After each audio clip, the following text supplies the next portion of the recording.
नमस्कार बच्चों, Hindi lectures by doctor माधुरी के वीडियो में आज आप सभी का स्वागत है।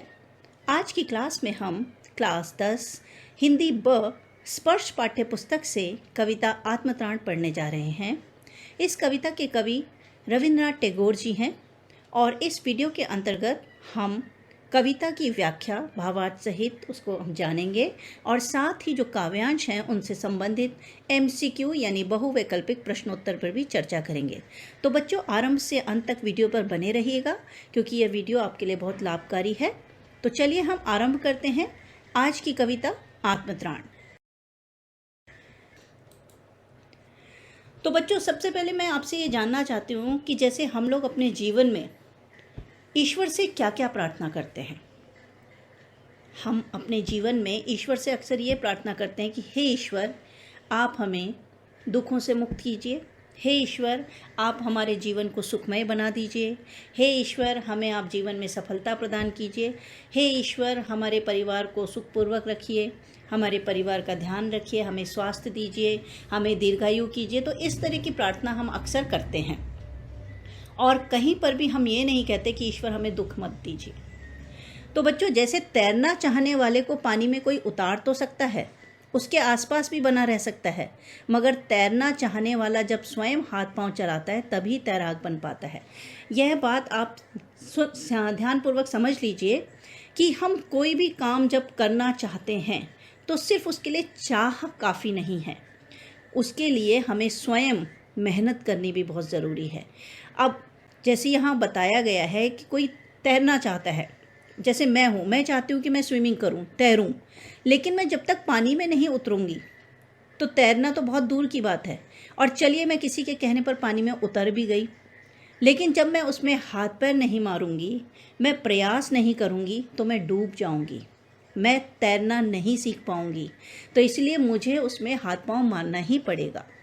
तो कहने का मतलब क्या है कि कोई हमें कितना भी मोटिवेट कर ले, कोई हमें कितना भी समझा दे, कितना भी हमें प्रेरित कर दे, लेकिन जब तक हम अपने आप मन से नहीं चाहेंगे तब तक हमें कोई भी प्रेरित नहीं कर सकता, तब तक कोई भी हमें आगे बढ़ने के लिए उत्साहित नहीं कर सकता। तो आगे भी हम कुछ और उदाहरणों से भी समझ लेते हैं। जैसे परीक्षा देने जाने वाला जाते समय बड़ों से आशीर्वाद की कामना करता है और बड़े आशीर्वाद देते भी हैं, लेकिन परीक्षा तो उसे स्वयं ही देनी होती है। अब आप स्वयं सोच लीजिए कि परीक्षा जब देने आते हैं आप, तो आपको घर से आशीर्वाद मिलता है, आप भी चाहते हैं कि ईश्वर का भी साथ मिले और बड़ों का भी आशीर्वाद मिले, हमें सब अच्छा अच्छा कहें, सब ये कहें कि आपकी परीक्षा बहुत अच्छी हो, आपको बहुत अच्छे अंक प्राप्त हों, और हमें आशीर्वाद मिलता भी है। लेकिन क्या वह आशीर्वाद काफ़ी होता है परीक्षा पास करने के लिए? क्या आपको उसके लिए मेहनत नहीं करनी पड़ती? क्या आप उसके लिए पढ़ाई नहीं करते हैं? तो वो परीक्षा तो आपको खुद देनी है, परीक्षा देने तो कोई नहीं आएगा।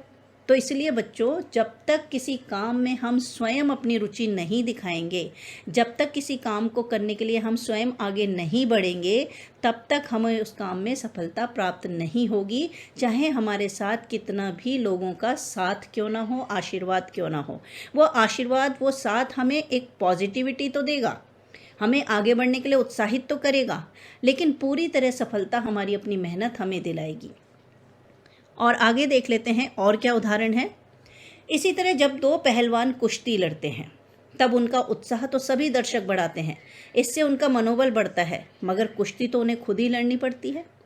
सही बात है बच्चों। अब आप लोग क्रिकेट का मैच देखते हैं, आप टीवी में देख रहे हैं या मैदान पर जाकर देख रहे हैं, तो जो भी मैदान पर जाकर अगर उन्हें उत्साहित कर रहे हैं तो उनके उत्साह से उन क्रिकेटर्स का उत्साह तो बढ़ता है, उनके उत्साहवर्धन से, दर्शकों के उत्साहवर्धन से, उनकी तालियों से क्रिकेटर्स का, खिलाड़ियों का उत्साह तो बढ़ता है, उनमें जोश भी आता है। लेकिन जब तक वह स्वयं बल्ला नहीं चलाएंगे, जब तक वह स्वयं फील्डिंग सही से नहीं करेंगे, जब तक वह स्वयं तरीके से नहीं खेलेंगे, तब तक उन्हें विजय प्राप्त नहीं होती। अब हम अक्सर क्रिकेट मैच देखते समय भारत की तरफदारी करते हैं या भारत के पक्ष में हम उनकी चीयरिंग करते हैं, लेकिन क्या हर बार भारत जीतता है? नहीं। क्यों? हमने तो अपने उत्साह में कोई कमी नहीं की थी, हमने तो उनका खूब उत्साहवर्धन किया था और हम तो दिल से भी चाहते थे कि उनका उत्साह हो, बढ़े और वो विजयी हों, लेकिन फिर भी विजय प्राप्त नहीं हुई। क्यों बच्चों? उसका कारण वही है कि उसमें कहीं ना कहीं खिलाड़ियों का अपनी मेहनत कम थी, कर्मठता में, उनके पौरुष में कमी आ गई थी। इसी वजह से वह उसमें विजयी नहीं हो पाए। तो कहने का मतलब क्या है कि जीवन में हमें सिर्फ प्रार्थना करने से ही सफलता प्राप्त नहीं होगी। हमें प्रार्थना में अपने लिए शक्ति, अपने लिए आत्मविश्वास, अपने लिए बल मांगना होगा। हमें कष्टों से मुक्ति नहीं, हमें कष्टों से लड़ने की शक्ति मांगनी होगी, तभी हम जीवन में आगे बढ़ पाएंगे। हमें परीक्षा में अच्छे अंक नहीं, हमें परीक्षा को अच्छी तरह से करने की, उसको पूरा करने की क्षमता मांगनी होगी, तभी हम परीक्षा में अच्छे अंक प्राप्त कर पाएंगे। तो ये बताने का मेरा मकसद आज की कविता को समझाने का है, क्योंकि जब तक आप यह नहीं समझोगे कि हमें जीवन में करना क्या है और कैसे करना है, तब तक आप इस कविता को नहीं समझ पाओगे। तो इस कविता में कवि मानते हैं कि प्रभु में सब कुछ संभव कर देने की सामर्थ्य है, फिर भी वह यह नहीं चाहते कि वही सब कुछ कर दें। कवि कामना करते हैं कि किसी भी आपद विपद में, किसी भी द्वंद्व में सफल होने के लिए संघर्ष वे स्वयं करें, प्रभु को कुछ ना करना पड़े। आखिर वे अपने प्रभु से चाहते क्या हैं, यह हम इस कविता में जानेंगे। तो बच्चों, आपने इसमें उदाहरणों के माध्यम से जाना कि जीवन में अगर सफल होना है, आगे बढ़ना है, तो हमें स्वयं कर्मठ बनना पड़ेगा। हमें केवल हाथ पर हाथ धर के नहीं बैठना है, हमें ईश्वर के भरोसे ही नहीं बैठे रहना है। ईश्वर में सब कुछ कर देने की सामर्थ्य है, यह कवि भी मानते हैं, लेकिन फिर भी कवि अपने ईश्वर से सब कुछ नहीं मांगते हैं। अब कवि ईश्वर से क्या मांगते हैं वो तो हम कविता में जानेंगे, लेकिन यहाँ पर मैं यही बताना चाह रही हूँ कि जब भी कभी आप प्रार्थना करें तो उसमें ईश्वर से अपने लिए आत्मविश्वास, आत्मबल, आत्मशक्ति मांगे, कष्टों से मुक्ति ना मांगे। तो चलिए अब हम आत्मत्राण कविता को पढ़ लेते हैं और उसके भावार्थ, उसकी व्याख्या जान लेते हैं। बच्चों, कविता है, विपदाओं से मुझे बचाओ यह मेरी प्रार्थना नहीं, केवल इतना हो करुणामय कभी न विपदा में पाऊं भय, दुख ताप से व्यथित चित्त को न दो सांत्वना नहीं सही, पर इतना होवे करुणामय दुख को मैं कर सकूं सदा जय। कोई कहीं सहायक न मिले तो अपना बल पौरुष न हिले, हानि उठानी पड़े जगत में लाभ अगर वंचना रही, तो भी मन में न मानूं क्षय। बच्चों, ये कविता बहुत ही सरल शब्दावली में लिखी गई है और बहुत से बच्चे इसको समझ भी गए होंगे, इसके भावार्थ को, कि आखिर इसमें कवि कहना क्या चाह रहा है। तो चलिए मैं इसकी शब्दबद्ध व्याख्या कर देती हूँ। विपदाओं से मुझे बचाओ, विपदाओं यानी मुसीबतों से, कष्टों से, विपत्तियों से, विघ्न बाधाओं से। तो कवि कहते हैं कि हे करुणामय, करुणामय या ईश्वर के लिए कहा गया है क्योंकि वह करुणामय है, यानी करुणा, दया भाव से भरा हुआ है, इसलिए उसे करुणामय कहा गया है। तो यहाँ करुणामय का अर्थ है करुणा से युक्त या दयावान, दयालु आदि। तो कवि कहते हैं, हे करुणामय, हे ईश्वर, आप मुझे विपत्तियों से बचाओ, यह मेरी आपसे प्रार्थना नहीं है। यानी मैं आपसे ये प्रार्थना नहीं कर रहा हूँ कि आप मुझे विपत्तियों या कष्टों से मुक्त रखो या उनसे दूर रखो या उनसे मुझे बचाओ।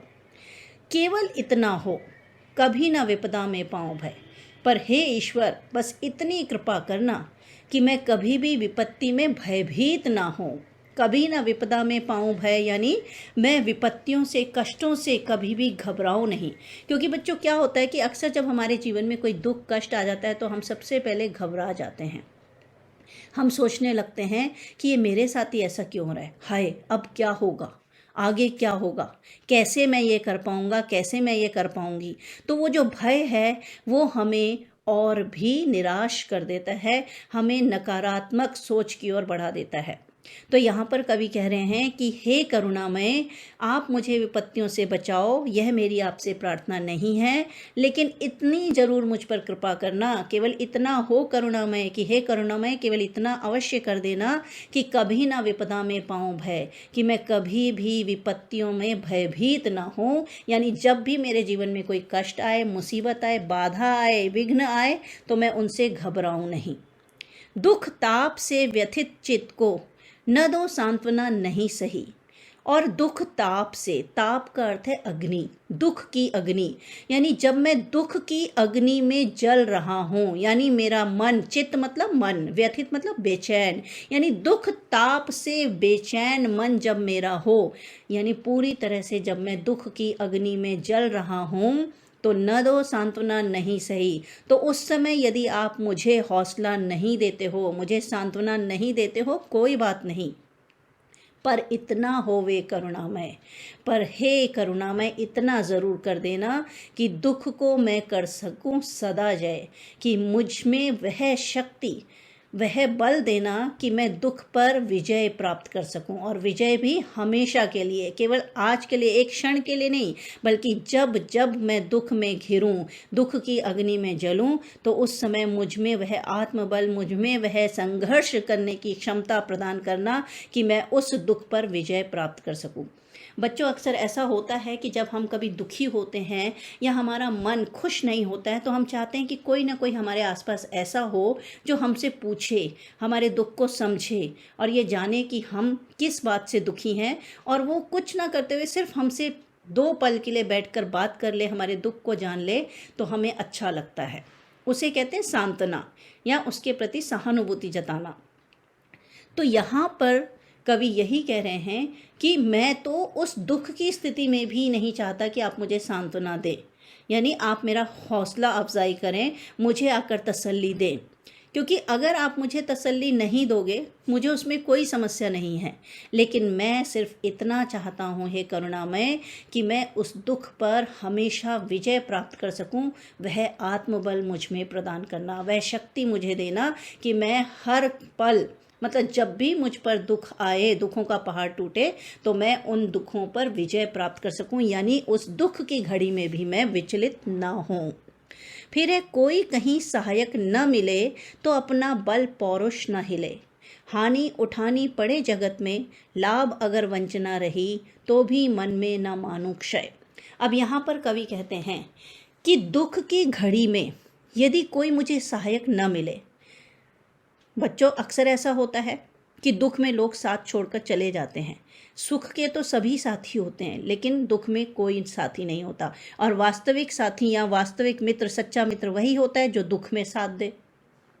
तो ऐसे दुख के क्षणों में कवि कहते हैं कि अगर मुझे कोई सहायक नहीं मिलता है, यानी मेरे आसपास कोई ऐसा व्यक्ति नहीं है जो मुझे सहायता दे सके या मुझे संभाल सके, तो भी हे ईश्वर बस इतनी कृपा करना कि मेरा बल पौरुष ना हिले, यानी मेरे भीतर का जो विश्वास है, मेरी जो कर्मठता है, वह विचलित ना हो, वह ना हिले, यानी मैं अपने कर्मठता से, अपने दृढ़ निश्चय से, अपने आत्मविश्वास से विचलित ना हो, मेरे भीतर वह मेरा आत्मविश्वास बना रहे, मेरे भीतर वह बल, मेरे भीतर वो कर्मठता, काम करने की जो एक दृढ़ निश्चय है, वो मेरा विचलित ना हो, मैं उससे ना डिगूं, और हानि उठानी पड़े जगत में, लाभ अगर वंचना रही, और यदि इस संसार में रहते हुए मुझे निरंतर नुकसान उठाना पड़े, यानी मुझे अपने हर कार्य में असफलता मिलती रहे,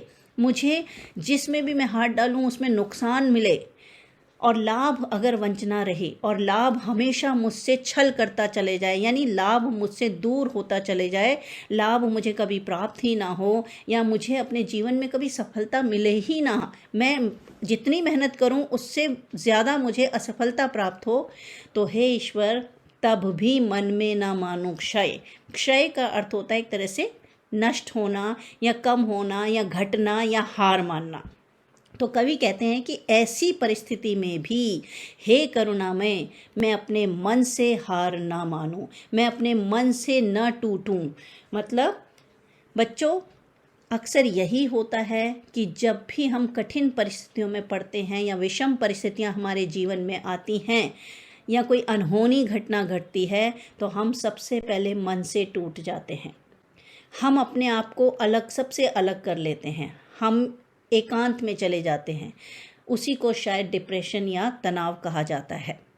तो ऐसी स्थिति में क्या होता है कि हम जीवन से निराश हो चुके होते हैं, हम मन से टूट जाते हैं। और कहा जाता है कि मन के हारे हार है, मन के जीते जीत। इसका अर्थ यही है कि जो व्यक्ति मन से टूट जाता है वह फिर हार जाता है, और जो मन से जीतता है वही आगे जीवन में सफलता प्राप्त करता है, क्योंकि मन ही है जो हमें सफल और असफल बनाता है। तो मन में यदि हम सकारात्मक सोच रखेंगे तो हम हमेशा आगे बढ़ेंगे, और मन में यदि हम नकारात्मक विचार रखेंगे तो हम हमेशा नीचे गिरते चले जाएंगे, असफल होते चले जाएंगे। तो इसलिए कवि यहाँ पर ये नहीं कह रहे हैं कि मुझे सफलता दो या मुझे जीवन में सफल बनाओ, मैं आगे बढ़ता चला जाऊँ, ये आशीर्वाद दो, बल्कि कवि उसका मूल मांग रहा है।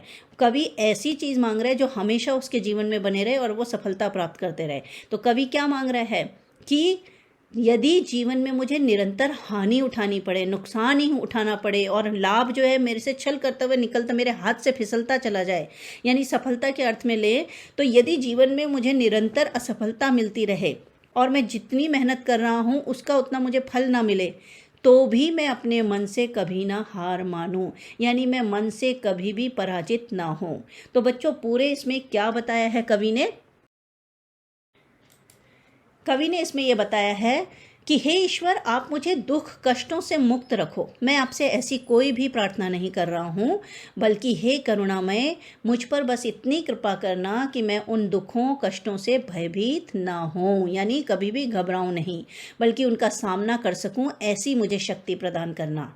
और मेरे दुखी मन को आप हौसला चाहे मत दो, परंतु मुझ में इतना आत्मविश्वास भर दो कि मैं हर कष्ट पर जीत हासिल कर सकूँ। कष्टों के समय यदि कोई मेरी सहायता न करे तो कोई बात नहीं, परंतु मेरा पराक्रम कभी भी कम ना हो, यानी मेरे मन का जो विश्वास है, आत्मविश्वास कभी कम ना हो, ऐसी मनस्थिति मुझे प्रदान कीजिए।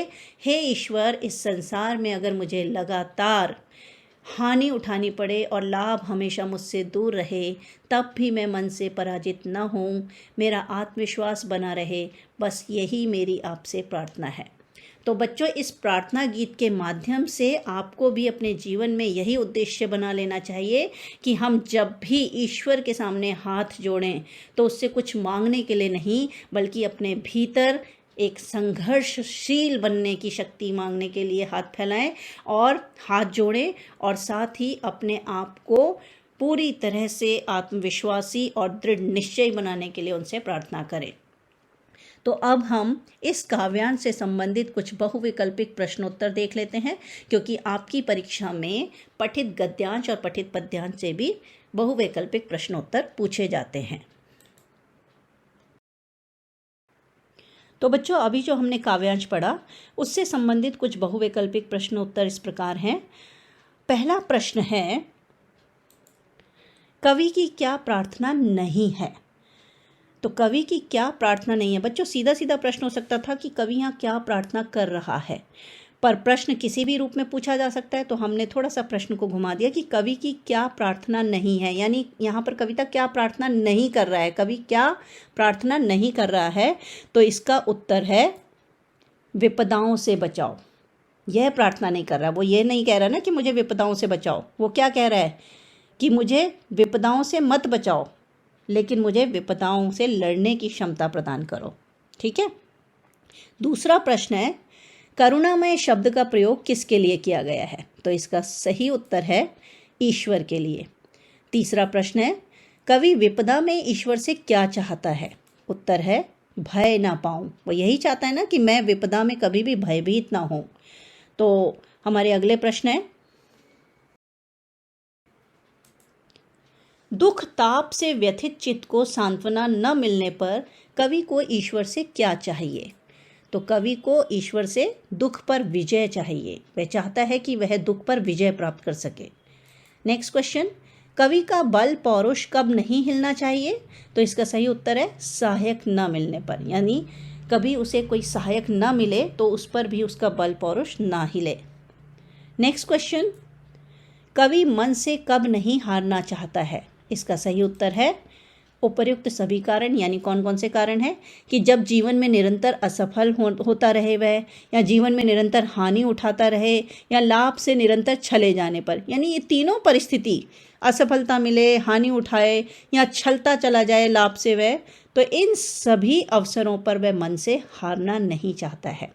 तो बच्चों, ये तो था पहला काव्यांश। अब हम अपनी कविता के दूसरे काव्यांश को पढ़ लेते हैं, उसकी व्याख्या समझ लेते हैं और फिर उससे संबंधित बहुवैकल्पिक प्रश्नोत्तर भी देख लेंगे।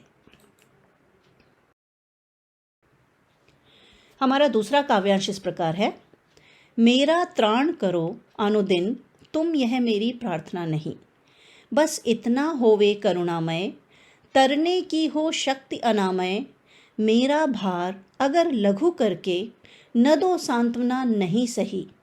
केवल इतना रखना अनुनय, वहन कर सकूं इसको निर्भय। नत शिर होकर सुख के दिन में, तव मुख पहचानूं छिन छिन में। दुख रात्रि में करे वंचना मेरी, जिस दिन निखिल मही। उस दिन ऐसा हो करुणामय, तुम पर करूं नहीं कुछ संशय। बच्चों, यहाँ पर कवि क्या कह रहे हैं, हम वही शब्दबद्ध व्याख्या देख लेते हैं। पहले शब्दों के अर्थ भी समझते जाते हैं साथ साथ। तो मेरा त्राण करो अनुदिन, त्राण का अर्थ होता है उद्धार करना, यानी आप मेरा उद्धार करो अनुदिन, प्रतिदिन। आप मेरी मतलब आप मेरी सहायता करो। अनुदिन का अर्थ है प्रतिदिन, कि हे ईश्वर, हे करुणामय, आप प्रतिदिन मेरी रक्षा करो। त्राण का एक अर्थ रक्षा भी होता है कि हे करुणामय, आप प्रतिदिन मेरी रक्षा करो या मेरा उद्धार करो या मेरे भीतर सुधार करो। यह मेरी प्रार्थना नहीं है, मैं आपसे ये प्रार्थना नहीं कर रहा हूँ। बस इतना होवे करुणामय, कि हे करुणामय, बस इतना अवश्य करना कि तरने की हो शक्ति अनामय। अनामय का अर्थ है स्वस्थ, यानी रोग रहित, निरोग। कि हे ईश्वर, बस इतना अवश्य कर देना कि मुझे मेरे दुखों से तरने के लिए स्वस्थ शरीर प्रदान कर देना, कि मेरे भीतर निरोग काया मुझे प्रदान कर देना। क्योंकि जब मैं स्वस्थ रहूँगा, निरोग रहूँगा, तभी तो मैं हर प्रकार की परिस्थिति से लड़ पाऊँगा।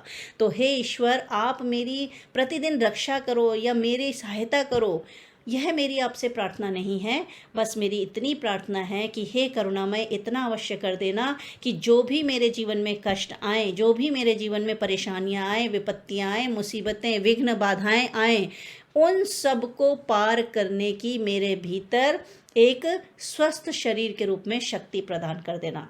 मुझे स्वस्थ काया, निरोगी काया प्रदान करना, ताकि मैं उन सभी कष्टों से तर सकूं, यानी मैं उनसे पार पा सकूं, उन सबको दूर कर सकूं। फिर है, मेरा भार अगर लघु करके, न दो सांत्वना नहीं सही। और मेरे ऊपर जो कष्टों का बोझ है, भार है, उसको अगर लघु का अर्थ होता है कम या छोटा, कम करके न दो सांत्वना नहीं चाहिए। और हे ईश्वर, यदि आप मेरे जीवन में आए कष्टों के बोझ को कम नहीं कर सकते हो, उसमें सांत्वना नहीं देते हो, तो मुझे कोई समस्या नहीं है, मुझे आपसे कोई शिकायत नहीं है। मैं नहीं चाहता हूँ कि आप मेरे कष्टों के बोझ को कम करें या मुझे सांत्वना दें, मुझे हौसला दें, मैं ये नहीं चाहता हूँ। लेकिन हे करुणामय, केवल इतना रखना अनुनय, वहन कर सकूं इसको निर्भय। लेकिन हे करुणामय, मैं आपसे बस इतनी विनती करता हूँ, अनुनय करता हूँ, निवेदन करता हूँ, विनती करता हूँ कि मैं वहन कर सकूं इसको निर्भय। वहन का अर्थ है उठा सकना, यानी ये जो कष्टों का बोझ है उसको मैं उठा सकूं, निर्भय होकर, निडर होकर, बिना किसी भय के मैं उन कष्टों के बोझ को अपने जीवन में वहन कर सकूं, यानी उन कष्टों के बोझ को मैं अपने जीवन में सह सकूं, उसको उठा सकूं, उसके साथ मैं जीवन में आगे बढ़ सकूं। ये मुझे आप आशीर्वाद देना कि मैं निर्भय होकर, बिना डरे, बिना घबराए, बिना अपना हौसला, अपनी हिम्मत गंवाए, मैं उस कष्टों के बोझ को जीवन में आराम से उठाकर आगे बढ़ सकूं। इतनी मुझ पर कृपा कर देना, इतना मुझे अपना आशीर्वाद दे देना। और नत शिर होकर सुख के दिन में, तब मुख पहचानो छिन छिन में। और बच्चों, जैसा कि अक्सर कहा जाता है और ये होता भी है कि हम लोग दुख के दिनों में तो ईश्वर को पल पल याद करते हैं, और कुछ लोग तो ईश्वर को कोसते भी रहते हैं, दोष भी देते हैं कि हे ईश्वर, क्या मेरे ही जीवन में ये सब करना था? क्या मैं ही बची थी? क्या मुझे ही ये सारे कष्ट भोगने थे? बाकी सब तो पूरी दुनिया में खुश हैं, मुझ पर ही ये दुखों का पहाड़ क्यों टूटा है? तो इस तरह से हम दुख में तो ईश्वर को कोसना शुरू कर देते हैं और हर पल हम दुख में हाथ जोड़े बैठे रहते हैं। लेकिन क्या हम सुख के दिनों में ईश्वर को याद करते हैं? नहीं, हम लोग सुख के दिनों में ईश्वर को भूल जाते हैं।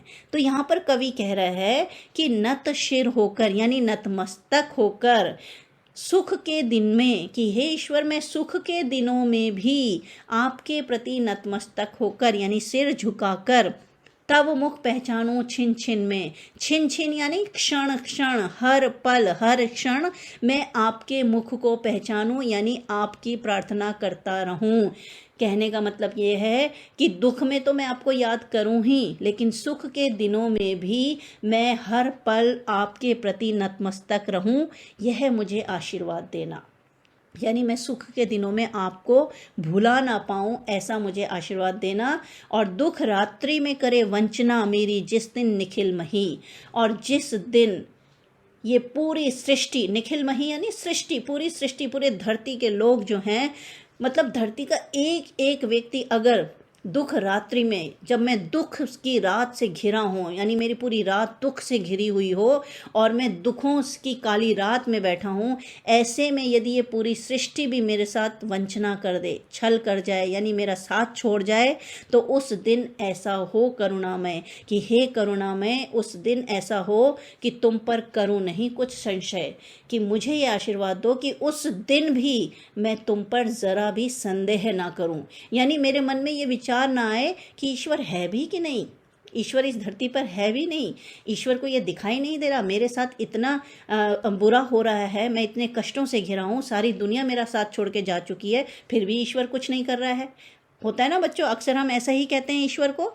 तो यहाँ पर कवि कह रहे हैं कि नहीं, यदि दुख रात्रि में, जब मैं घोर दुख की अंधेरी रात में घिरा बैठा हूँ और ऐसे में पूरी सृष्टि, सभी लोग मेरा साथ छोड़कर चले जाएं, तो हे प्रभु उस दिन भी ऐसा ज़रूर करना कि मेरे भीतर आपके प्रति विश्वास बना रहे, मेरे भीतर आपके प्रति भक्ति भाव बना रहे, और मुझ पर ये कृपा करना कि मैं एक पल के लिए भी आप पर संदेह ना करूं। तो कहने का मतलब यह है कि कवि यहाँ पर ईश्वर से अपने आप को दुखों से मुक्त करने के लिए प्रार्थना नहीं कर रहा है। वह नहीं चाहता है कि ईश्वर उसके जीवन को कांटों से रहित बना दें, दुखों से रहित बना दें, क्योंकि ऐसा अगर हो जाएगा तो वह अपने जीवन में संघर्ष करना नहीं सीख पाएगा। वह आगे बढ़ने के लिए उत्साह क्या होता है, संघर्ष क्या होता है, उसको नहीं समझ पाएगा। तो कवि अपने इस गीत के माध्यम से यही समझाना चाह रहे हैं कि हमें अपने जीवन में कभी भी ईश्वर से यह प्रार्थना नहीं करनी चाहिए कि हमें कष्टों से मुक्त करें या हमें एक सुखमय जीवन प्रदान करें, बल्कि हमें उन कष्टों से लड़ने की शक्ति मांगनी चाहिए। हमें जीवन में आगे बढ़ने के लिए उत्साह मांगना चाहिए। हमें अपने जीवन को सुखमय बनाने के लिए नहीं, बल्कि सुखमय किस तरह से बनाया जाए वह प्रार्थना करनी चाहिए, उसके लिए आत्मविश्वास मांगना चाहिए। तो बच्चों, ये कविता आपको समझ में आ गई होगी। अब हम इस काव्यांश से भी संबंधित प्रश्नोत्तर, पहले हम इसके भावार्थ को समझ लेते हैं, फिर हम इसके काव्यांश से संबंधित प्रश्नोत्तर भी देख लेंगे। तो इन पंक्तियों में कवि ईश्वर से प्रार्थना कर रहे हैं कि हे प्रभु, मेरी आपसे यह प्रार्थना नहीं है कि आप प्रतिदिन मुझे भय से दूर रखें, आप केवल मुझे निरोग अर्थात स्वस्थ रखें, ताकि मैं अपनी शक्ति के सहारे संसार रूपी सागर को पार कर सकूं, और मेरे कष्टों के भार को भले ही कम ना करो और ना ही मुझे तसल्ली दो। आपसे केवल इतनी प्रार्थना है कि मुझे इतना निर्भय बना दो कि मैं अपने जीवन में आने वाली सारी परेशानियों का डटकर सामना कर सकूं। सुख के दिनों में भी आपको एक क्षण के लिए भी ना भूलूं, अर्थात हर क्षण आपको याद करता रहूं। दुख से भरी रात में भी अगर कोई मेरी मदद न करे तो भी मेरे मन में आपके प्रति कोई संदेह न हो। हे प्रभु, मुझे इतनी शक्ति देना। तो बच्चों, ये था काव्यांश की व्याख्या या काव्यांश का भावार्थ हम कह सकते हैं। अब हम इस काव्यांश से संबंधित बहुवैकल्पिक प्रश्नोत्तर देख लेते हैं। तो बच्चों, पहला प्रश्न है, यहाँ कवि कौन से भार की बात कर रहे हैं? और इसका सही उत्तर है उपर्युक्त सभी, यानी कष्टों के भार, दुखों के भार, मुसीबतों के भार, इन सभी के भार की बात कर रहे हैं। दूसरा प्रश्न है, लघु का अर्थ है, क्या अर्थ है लघु का? बड़ा या ज़्यादा, लंबा, विस्तृत, या इनमें से कोई नहीं? सही उत्तर है छोटा और कम। लघु का अर्थ होता है छोटा या कम। तीसरा प्रश्न है, कवि किसे वहन करने की प्रार्थना कर रहा है? वहन मतलब उठा सकने की, उसको सह सकने की प्रार्थना कर रहा है। तो इसका सही उत्तर है अपने कष्टों दुखों के भार को। वो यही कह रहा है ना कि मैं दुखों और कष्टों के भार को वहन कर सकूं निर्भय होकर, बस यह मुझे आशीर्वाद देना। आगे देख लेते हैं और प्रश्न। अगला प्रश्न है, कवि सुख के दिनों में क्या चाहता है? तो इसका सही उत्तर है ईश्वर का स्मरण, यानी वो सुख के दिनों में भी ईश्वर को याद करना चाहता है, याद रखना चाहता है। नेक्स्ट क्वेश्चन, जिस दिन सारी सृष्टि भी कवि के विरुद्ध हो जाए उस समय वह ईश्वर से क्या प्रार्थना करता है? तो वह कहते हैं कि वह उन पर ज़रा सा भी संशय ना करे, यानी जब पूरी सृष्टि भी दुख रात्रि के समय उसका साथ छोड़ दे तब भी वह उन पर ज़रा भी संदेह ना करे। और हमारा अंतिम प्रश्न है, करुणामय का शाब्दिक अर्थ क्या है? तो करुणामय का शाब्दिक अर्थ करुणा से युक्त, दयावान, दयालु, उपयुक्त सभी हैं। तो बच्चों ये थी हमारी आज की कविता आत्मत्राण, जिसमें हमने कविता का भावार्थ, कविता की व्याख्या और काव्यांश से संबंधित कुछ महत्वपूर्ण MCQ यानी बहुवैकल्पिक प्रश्नोत्तर पर चर्चा की। अब बहुत जल्द ही मैं इसका पार्ट 2 लेकर आऊँगी, जिसमें हम इस कविता से संबंधित कुछ महत्वपूर्ण प्रश्न, जैसे कि शीर्षक की सार्थकता, आत्मत्राण शीर्षक की सार्थकता क्या है, या यह गीत अन्य गीतों से भिन्न कैसे है, और कुछ पाठ्य पुस्तक से संबंधित प्रश्नोत्तर पर हम चर्चा करेंगे। तो बस आप मेरे वीडियो के साथ बने रहिए, मेरे चैनल के साथ बने रहिए और अपना प्यार इस चैनल को देते रहिए। और बच्चों, यदि आपको ये वीडियो पसंद आया है तो जल्द से जल्द इसको लाइक, शेयर और कमेंट कीजिए। और जो दोस्त आज नए हैं और मेरे वीडियो को देख रहे हैं तो हिंदी लेक्चर्स बाय डॉक्टर माधुरी मेरे चैनल को सब्सक्राइब कर दें। मिलते हैं हम अपने नेक्स्ट वीडियो के साथ।